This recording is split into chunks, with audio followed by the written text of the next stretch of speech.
महाशक्ति बनने का सपना देख रहे चीन की आर्थिक हालत पतली हो गई है। वहां के सीमा शुल्क विभाग की ओर से जारी आंकड़ों की माने तो चीन की अर्थव्यवस्था लगातार रसातल में जा रही है। चीन के आयात और निर्यात के आंकड़े अप्रत्याशित रूप से घटे हैं। चीन से बाहर जाने वाले शिपमेंट्स में पिछले महीने एक साल पहले की तुलना में 7.5% की गिरावट आई है। ये पिछले साल अगस्त के बाद शिपमेंट्स में आई सबसे बड़ी गिरावट है। एक टाइम ये था कि जब इंडिया और पाकिस्तान के दरमियान कोई भी कशीदगी होती थी तो पाकिस्तानी पब्लिक को ये तसल्ली दी जाती थी कि घबराने की जरूरत नहीं है, इंडिया क्या चीज है, हमारे साथ तो हमारा मजबूत फ्रेंड, आयरन फ्रेंड चाइना खड़ा है। लेकिन अब आज की खबर ये है कि चाइना की जो गवर्नमेंट है वो इंडियन गवर्नमेंट से, मोदी गवर्नमेंट से ये रिक्वेस्ट करती नजर आ रही है कि अपने इन्वेस्टर्स को चाइना में भेजें। कहा जाता है अब इस चीज की तो समझ आ गई कि पाकिस्तान चाइनीज ब्लॉक में चला गया और इंडियन जो है वो अमेरिकन ब्लॉक में चला गया। लेकिन the way India has kept it's autonomy, because उसके पास चॉइसेस आता है, बिकॉज उनके पास फॉरेन पॉलिसी के फैसले करने की चॉइसेस आता है, because they have financial autonomy. जब फाइनेंशियल ऑटोनॉमी होगी तो फॉरेन पॉलिसी चॉइसेस होंगे ना, आप मेंटेन कर सकते हैं। चाइना के एम्बेसडर ने अभी हाल में बोला कि इंडिया और चाइना के जो टाइज हैं वो क्रूशियल फेज पे आ चुके हैं, मतलब एक ऐसे फेज पे आ चुके हैं कि दोनों के रिश्ते अब सुधरने वाले हैं। हालांकि इंडियन फॉरेन मिनिस्टर कुछ अलग ही लैंग्वेज बोलते हैं कि जब तक ये फोर्सेस वापस नहीं जाएंगी और जब तक बॉर्डर ठीक नहीं होगा तब तक हम नहीं मानेंगे इसे न्यूट्रल, या हम ये नहीं मानेंगे कि दोनों के रिलेशंस बेटर हो गए। तो क्या हो गया कि क्या चाइना को समझ आ गई कि भाई इंडिया के साथ बिगाड़ कर मजीद हम डेवलप नहीं कर सकते। अगर डेवलपमेंट कर रही है तो दुनिया की अगर 1/3 आबादी, 1/3 डेवलपमेंट कंट्री, दुनिया की 5वीं बड़ी मैशत का साथ होना बहुत जरूरी है। क्या ये चीजें समझ आएगी चाइना को?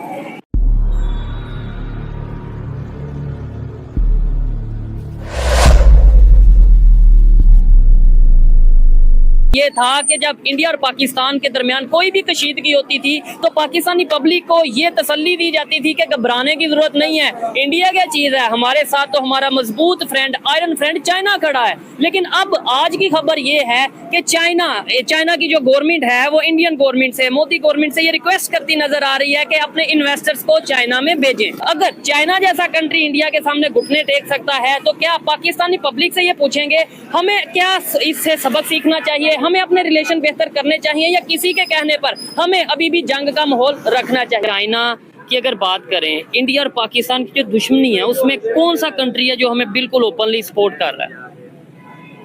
देखें, जो हमें लगता है, पाकिस्तानियों को लगता है कि यार ये हमारे साथ खड़ा है। बज़ाहिर पाकिस्तानियों को तो लगता है कि चाइना खड़ा है, इंडिया के मुखालिफ हमारे साथ इंडिया के अगेंस्ट खड़ा है। हाँ जी, अगेंस्ट खड़ा है। लेकिन अब खबर ये है कि चाइना ने खुद जो सा वो वेलकम करना चाह रहा है, चाइना ने रिक्वेस्ट की है ओपनली, अगर मैं कहूँ कि भाई इंडिया के जो बिजनेसमैन है वो चाइना में आके अपना बिजनेस को बेहतर करें।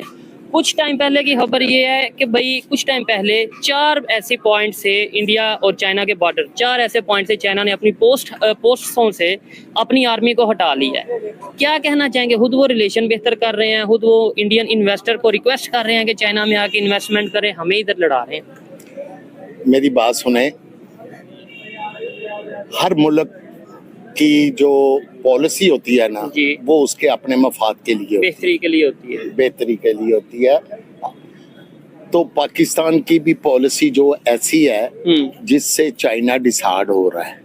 नहीं, चाइना तो हमारा आयरन फ्रेंड है, हम कैसे उसे सारी मार्केट इधर जितना भी अगर कैमरामैन कैमरा घुमाए, मोस्टली चीजें, मोस्टली प्रोडक्ट्स, जूतों से लेके कपड़े, कपड़ों से लेके मोबाइल से लेके हमारे बाइक्स, गाड़ियां, हर चीज चाइना से आ रही है। हम उसकी वजूहत ये है कि पाकिस्तान की इंडस्ट्री जो है ना वो तबाह बर्बाद हो चुकी है। ठीक है, चाइना नजदीक है, कैरेज कम पड़ती है, ठीक है, कैरेज कम पड़ती है, इसलिए वो यहाँ पे ज्यादा मोस्टली आपको नजर आती हैं।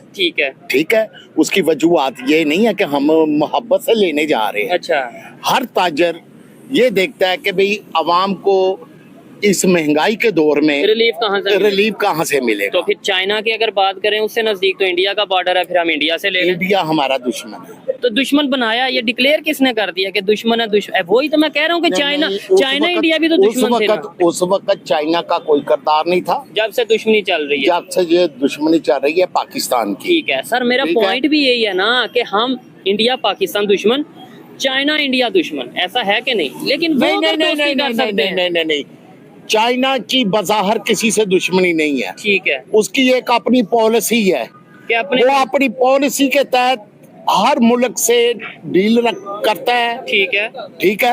आप ये बात करते हैं कि दुश्मनी की, सबसे ज्यादा दुश्मनी तो ईरान ने हमारे साथ निभाई हुई है। हाँ बिल्कुल ऐसे ही ठीक है, वो हमारा सलामी मुल्क है। ठीक है, अफगानिस्तान ठीक है, अब आजकल अफगानिस्तान के साथ हमने क्या नहीं किया।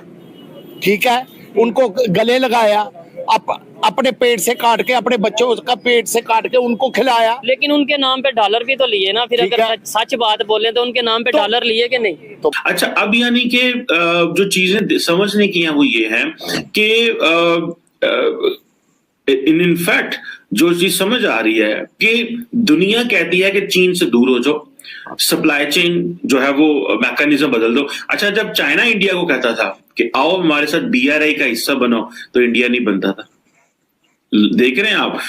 अगर तो अच्छा, वैसे देखा जाए तो इंडिया चाइना का हिस्सा नहीं है BRI में किसी कॉरिडोर में। इंडिया ने चाइना के इस BRI की, CPEC की और इनकी मुखालफत की, क्योंकि उनको पता था कि इसमें अगर वो हिस्सा बन जाए तो वो तो they will be playing number 2 वो होगा ना, कि वो चाइना के अंडर काम करेंगे। अगर BRI जो चाइनीज बताएंगे वो करते जाएंगे। India kept it's autonomy. ये है दोस्तों वो जो चीज जिसको मैं कहता हूं सेमी पेरिफेरी, मींस कि India is no more dependent on the centre. India is no more dependent on Beijing, Washington, Paris, London and Moscow. अब इसके ऊपर डिपेंडेंट नहीं है the way Pakistan is dependent, unfortunately. वो क्या करते हैं? वो अपनी मर्जी के फैसले करते हैं। वो बीजिंग से डिक्टेशन नहीं लेंगे, वो वॉशिंगटन के पास जाएंगे, वॉशिंगटन का B3W का हिस्सा बने, और साथ में उन्होंने फिर वहां पे अपनी एक जो है वो कम्युनिटी डेवलप कर ली। इसराइल भी उनको सूट करता है, उनको बाकी ममालिक भी सारे यूरोपियन इसमें सूट करते हैं। So India has gone completely into the western bloc when it comes to the political landscape के ऊपर जो changes है। But when it comes to economy, India has kept its economic जो डिपेंडेंस ऑन चाइना वो रखी हुई है उन्होंने, बिकॉज उनको पता है कि आज अगर इंडिया चाइना से वो सारी की सारी बायलैटरल बिजनेसेस बंद कर दे तो it will be a collapse, चीजें कर जाएंगी इंडिया के अंदर, बिकॉज बहुत सारा प्रोजेक्ट पैसा आता है वहां, बहुत सारी रॉ मटेरियल आता है, बहुत सारी चीजें आती हैं जिससे इंडियन इकोनॉमी डिपेंडेंट है उसके ऊपर, और वो एक बड़ी बिजनेस कर रहे हैं दोनों ममालिक, around $80-90 billion. But any how, अब इंडिया के वजीर आजम कहते हैं जी कि हम क्लाइमेट रेजिलियंस की बात करेंगे। गो कि India needs a lot of time.